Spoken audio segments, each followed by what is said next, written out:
Okay, so we're just going to demonstrate the two siddhas in Ni-Yuddha. So there's actually three. The first one is Ni-Yuddha siddha. From Ni-Yuddha siddha we come into Prayog siddha. From Prayog siddha we can come into Dvandva siddha. So Ni-Yuddha siddha is a fixed position where we're just using to do blocks, punches.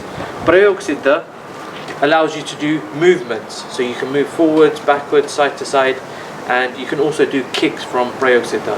Dvandva siddha is what you use to actually do fighting, so combat when you're doing sparring. So that's Dvandva siddha. So Aggressor is going to show you the siddhas. Aggressor, Daksha. Ni-Yuddha siddha. Hus! So in Ni-Yuddha siddha, we need to make sure that your back is straight. You need to be facing forwards. Your fist should be not too high and not too low. It should be just on the side here, next to on the side where your waist is. Your height needs to be 2/3 down. So you don't want to be too down, but you want to be 2/3 down, and you shouldn't be up too much as well. So bend your knees so that you've got enough, so that you're stable and you've got good weight distribution. The feet should be facing towards the corners. So they shouldn't be too flat out, they shouldn't be facing forward, they should be facing the actual corner. The main thing is that you need to be comfortable in Ni-Yuddha siddha. From Ni-Yuddha siddha, we come into Prayog siddha. You can't go straight into Prayog siddha, you must go from Ni-Yuddha siddha to Prayog siddha. Prayog siddha, vibhakshaha, ek. So you need to make sure that your right foot comes to your left foot and that your hands are crossed. Vibhakshaha, do.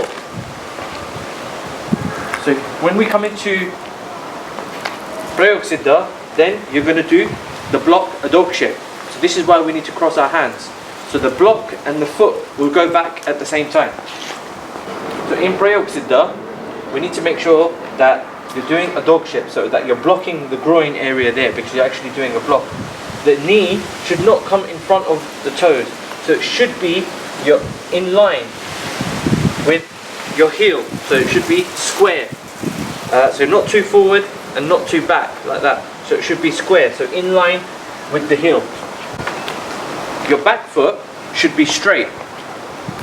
You need to take it back as far as possible. How far you take it to the right is 1.5 of your shoulder width. So if it's your shoulder width, then 1.5, and this is roughly the distance that your back foot should be. The back foot should be locked. Your shoulders shouldn't be too square. They should be facing slightly angled to the corner, and your back needs to be straight. The fist should be on the side where the waist is. So from here we're going to come into Dvandva siddha. Aggressor. Dvandva siddha. So in Dvandva siddha, your hands come to the front like this. Your back foot will now be slightly bent, almost like Padvinya siddha. So here you're facing, your shoulders are going to be a bit more facing towards the side, and your hands are going to be up like this. Whether you have your front hand up or down, it doesn't make a difference. It's whatever you're comfortable with. So next we're going to do Mushti Prahar. Mushti Prahar is done aiming for different targets. So you have Surya Chakra, which is the solar plex. Then you have Nasika, which is the nose, and then Jata, which is the groin, also called Nabhi, but we will call it Jata. So when Mushti Prahar is done, you can do it from Prayog siddha and Ni-Yuddha siddha. Ideally you should do this from Ni-Yuddha siddha. So when we're punching, aggressor, Mushti Prahar, Surya Chakra, ek, hus. So when you're punching with your front two knuckles. So you need to make sure that you're punching directly to your height. So it should be your solar plex, and punching with the front two knuckles. This should be slightly bent, not fully locked. So slightly bent, otherwise somebody can just come in and break your hand like that. So it should be slightly bent, punching with the front two knuckles. And it should be in the action where the hand, when you do the second punch, the hand will come back and then the next punch will come forward. Do. Hus.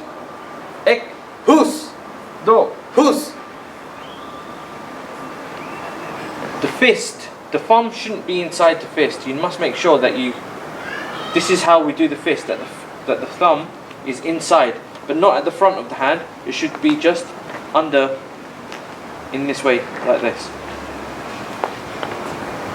Mushti prahar nasika. Ek. Hus. Do. Hus. Mushti prahar jattar. Ek. Hus. Do. Hus. Swasta. Next we're going to do rod, which is blocks. So there's the three main types of blocks. There's ukshep, parshvashep and adokshep. Ukshep is the top block, parshvashep is the middle block, and adokshep is the downward block. So aggressor will demonstrate the three blocks. Aggressor, ukshep, ek, Hus. do, Hus. ek, Hus. do. Hus. So you need to make sure that your arm is up like that and it's covering your head so that you can't get past. You should have it slightly slanted so that if anyone's attacking from the top, then it will just slide off like that. Ek, Hus.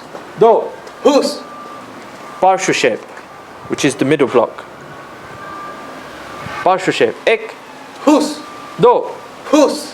In parshvashep, there's two prakars. There's one which is the inner block where the palm is facing inside, and then the outer block, which is where the palm is facing outside.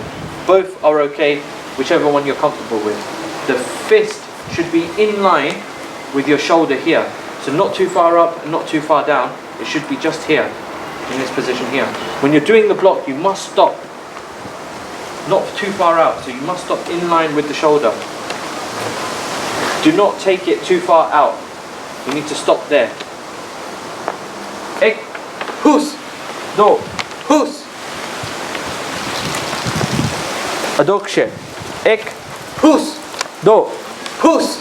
ek, Hus. do. Hus. Next we're going to do parshvapad, which is the front snap kick.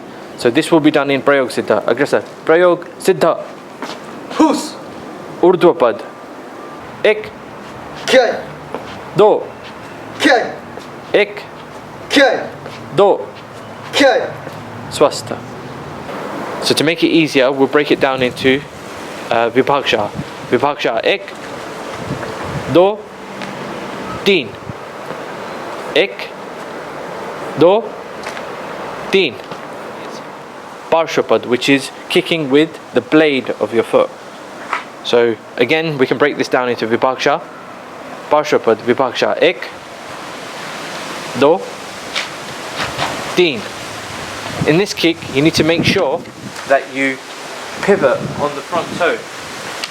So the first, you'll come up like that, and then there'll be a twist as you do the kick, and then you come back again into siddha. Ek, do, teen. Okay, next we're going to demonstrate Agat Prayog Ek. So in Agat Prayog, it will be in a fixed position. Agat Prayog Ek. Vibhaksha. Ek. Karnishtika to the rib cage.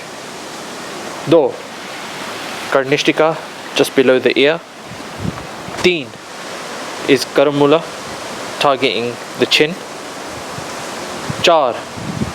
Mushti Prasht, which is targeting the nose. Panch, which is Pranguli, targeting the solar plex. Che, which is Karatala, targeting the eardrum. So in the first one, what we're doing is Karnishtika, and the Karnishtika is to the rib cage. So you need to make sure that you get a full swing and use this arm to pull it back, and we're targeting the rib cage here. And the way that we're hitting is with this here. Make sure you bend your fingers in and that your thumb is kept in, and we're targeting the rib cage. So it's Karnishtika. Then we're doing Karnishtika Prakar Do. In Prakar Do, we're doing the same Karnishtika using the left hand, but we're targeting just below the ear there. So this is Do. So this is Ek, Do. Then the next one we're doing is Karnamula. We're targeting the Hanu, the chin. So from here, what we're doing is we're doing Hanu here, straight under the chin. So from Hanu, we're going to then do Mushti Prasht. So Mushti Prasht is targeting the nose. What we're using is the back two knuckles here. So we're using the back of our knuckles and targeting the nose. Mushti prasht. Then, so it's targeting nasika. And the next one we're doing is pranguli. Pranguli is a punch, but what we're using is going into the solar plex, using our middle finger here, and going straight into the solar plex. So pranguli to the Surya Chakra. After pranguli is karathala. Karathala is basically using the cup of your hand. We're going to just smack to the ear. So we're using the cup of our hand and smack to the ear, which basically knocks them unconscious. So then this is karathala. So I'll just demonstrate all the moves again one by one. Hus, hus, hus, hus, hus, hus. So we'll do Agat Prayog Ek, but this time I'll say the movements.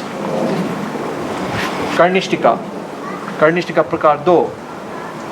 Karamula. Mushti Prasht. Pranguli. Karathala. Mushti Prahar, Pakram and Apakram. So Pakram is moving forward, Apakram is moving backwards. So starting from Prayog Siddha, Mushti Prahar, Surya Chakra, Pakram. Ek. Hus. Do. Hus. Ek. Hus. Do. Hus. Mushti Prahar, Nasika, Apakram. So this time we're going to do Nasika, but we're going to do, so Nasika is targeting the nose and Apakram is moving back. Mushti Prahar, Nasika, Apakram. Ek. Hus. Do. Hus. Teen. मुष्टि प्रहार चतुष्का करो. Hus. Hus. Hus. Hus. Hus. Hus. Hus. Hus. Hus. Hus. Hus. Hus. Bhumi Vandan. Ek. Om. Do. Hus. Teen. Hus. Char. Hus. Panch. Hus. Chhe. Hus. Saat. Hus. Acht. J. Hus. So I'll do a detailed explanation of Bhumi Vandan. So we start off with Ni-Yuddha. Bhumi Vandan always starts from Ni-Yuddha. So the first move is going to be Pranam. So Bhumi Vandan. Vibhakshaha. Ek. Om. So in this sthiti, we need to make sure that we're in Prayog Siddha, but your Prayog Siddha will be slightly wider, as in you'll move slightly forward. So it will be a wider stance. And then you need to make sure your Pranam, that this part of the Pranam, your arms are exactly straight. So there's a straight line going across here. Make sure that you're not actually leaning forward, because your back should be perfectly straight. So you're making sure that you've got a straight back here and that you're looking straight in front of you. So this is Pranam. In Do, what we're going to do is Karnishtika. Karnishtika Agat, using the blade of your hand. Do. Hus. So here it's really important that you keep the Karnishtika in a straight line. So it shouldn't be too high and it shouldn't be too low. It should be just in a straight line. Again, in Prayog Siddha. Now what's really important here is how you pivot. So from here, we've done this sthiti here. Now to pivot, we need to break down the actual steps. So you need to bring your foot together, and then you're doing a vrutta. And the vrutta, this right leg will go all the way around, and then we'll come around like this. Teen is Mushti Prahar, going forward. Pakram. Mushti Prahar, Surya Chakra, Pakram. Teen. Hus. In Char, again we're going to do a vrutta, so it will be the same. The right leg will go across and then you'll do a vrutta, but at the same time you'll do a parshashep. Char. Hus. It's important that it's a parshashep. A lot of the common mistake that people do is they turn around and they do this. So this is part of Daban. Here we're just doing a normal parshashep. The next move we're going to do in Panch is going to be Daban. So the first step would be to open up the hand, so you can grab the opposition's hand, and then do do and teen in daban. 5. Hus. Now here, you need to make sure that you transfer your weight. So from here, what we've done is we've grabbed the hand, you've moved forward, and then you have to transfer the weight. So you grab the person, and then you transfer the weight onto the back leg, going down, and then looking in front of you. So looking straight here. So this is the stiti for daban. Next one we're going to do is garamula. So going forward, and then garamula to the hanu. Che. It's not, it's this. Sorry. Then the next one we're going to do is we're going to do varahi, and the varahi will be to the groin section there. Che. Hus. So here, what we done in daban, we transferred the weight to the back leg. Now what we're going to do is transfer the weight to the front leg, and then hit the groin area using the elbow. The next one we're going to do is garamula, and we're going to do it to the hanu. Start. Hus. 8. J. Hus. Okay, so now we're going to do Bhumi Vandan again, but I'm going to say the names of all the moves. Bhumi Vandan. Pranam. Om. Karnishtika. Hus. Mushti Prahar. Hus. Parshashep. Hus. Daban. Hus. Varahi. Hus. Karmula. Hus. Vandan. J. Hus.